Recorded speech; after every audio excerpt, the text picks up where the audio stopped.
Tasty food by Meenu बघणाऱ्या सर्व दर्शकांचं मी मीनाक्षी पुन्हा एकदा या चॅनलवर खूप खूप खूप स्वागत करते. आणि जसं की तुम्ही बघत आहात, कारळ चटणी म्हणजेच कराळाची चटणी, विदर्भात याला कराळ म्हणतात.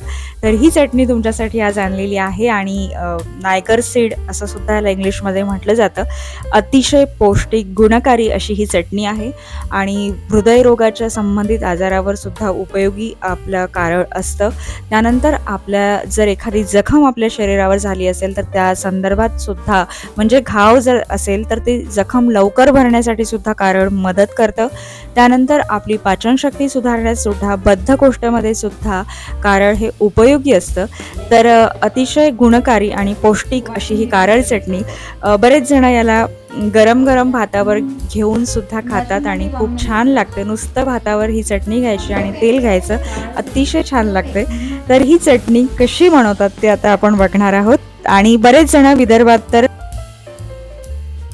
बऱ्याच ठिकाणी याला भाजीच्या रश्श्यात सुद्धा वापरलं जातं. म्हणजे फोडणी द्यायची भाजीला आणि त्या फोडणीत ही कारळ चटणी टाकायची आणि चवीला अतिशय छान लागते ती भाजी.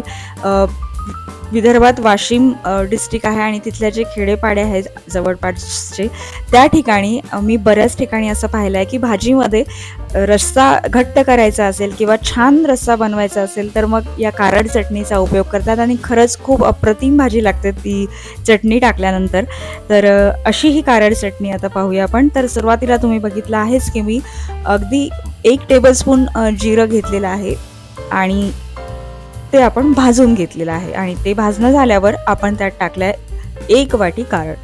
तर आता कारळ जे आहे हे आपण बाजारात आज हल्ली सगळ्याच दुकानांमध्ये मिळतं, पण जेव्हा कधी ते आपण बाजारातून विकत आणतोय तेव्हा त्याला पाखळण्याची गरज असते, कारण त्यात भरपूर डस्ट सुद्धा असते आणि कुठल्याही चाळणीने आपल्याला त्याला फारसं गाळता येत नाही, कारण हे सीड खूप बारीक असतं. तर तेव्हा आपल्याला काय करायचं आहे, पाखडून घ्यायचं आहे आणि यात खडे सुद्धा असतात तर ते सुद्धा निवडून घ्यायचे, नाहीतर आपली जी चटणी आहे ती आपल्याला कचकच लागण्याची शक्यता असते किंवा कचरं सुद्धा त्यात भरपूर असतं. तर ते पाखडून घेतलं तर ते सर्व कचरं निघून जाईल. आणि शक्यतोवर जर कारळ आपण गाळतोय तर पीठ गाळण्याच्या चाळणीने जर आपण गाळलं तर ते छान स्वच्छ होऊन जाईल, म्हणजे त्याच्यातली जी डस्ट आहे ती निघून जाईल आणि पाखडल्यावर जे बाकीचा कचरा आहे ते सुद्धा निघून जाईल. तर आता इथे आपण गोडलिंबाची पानं टाकली आहे आणि 5 ते 6 लाल मिरच्या टाकल्या आहेत. आता इथे लाल मिरच्या मी थोड्या कमी यासाठी घातल्या आहेत की लाल मिरच्या ह्या माझ्या ज्या आहेत त्या भरपूर तिखट आहेत. तर तुमच्या जर कमी तिखट लाल मिरच्या असतील तर यापेक्षा जास्त निश्चित घ्यायचे आहे, म्हणजे आपापल्या चवीनुसार आपल्याला ते लाल मिरच्या घ्यायच्या आहेत. तर अशा प्रकारे आपण ह्या मिरच्या सुद्धा भाजून घेणार आहोत आणि यात गोडलिंब टाकलाय तो सुद्धा व्यवस्थित भाजून घेणार आहोत यासोबतच. आणि आता थोडंसं मी यात तेल टाकलंय, थोडासा ओलावा चटणीला यावा यासाठी हे तेल टाकलंय आणि त्यानंतर आपण भाजून घेणार आहोत. तर आता तुम्हाला चटणी जी आहे ती बारीक फॉर्ममध्ये पाहिजे असेल तर आपण केवळ आणि केवळ कारळ भाजून घ्यायचं आहे आणि जिरं भाजून घ्यायचं आहे आणि ते बारीक करून त्यानंतर बाकीच्या गोष्टी यात टाकायच्या आहेत. म्हणजे मिरच्या सेपरेट भाजून घ्या तुम्ही आणि त्यानंतर टाका, तर त्याचा जो टेक्स्चर आहे तो बारीक येईल आणि त्यानंतर आपल्याला बाकीच्या गोष्टी टाकायच्या आणि नंतर वाटून घ्यायच्या. तर आता मला थोडंसं जाडसर फॉर्ममध्ये पाहिजे आहे म्हणून मी सगळं एकत्र टाकते आहे.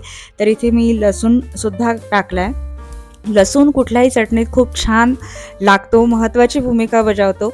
एक छान तिखटपणा सुद्धा त्याला येतो आणि एक सुगंध सुद्धा लसूणानेच येतो. तर लसूण भरपूर घालायचं आहे आणि ओलावा सुद्धा देण्याचं काम लसूण करतो, तर त्यामुळे लसूण आपल्या चटणीत भरपूर असला पाहिजे.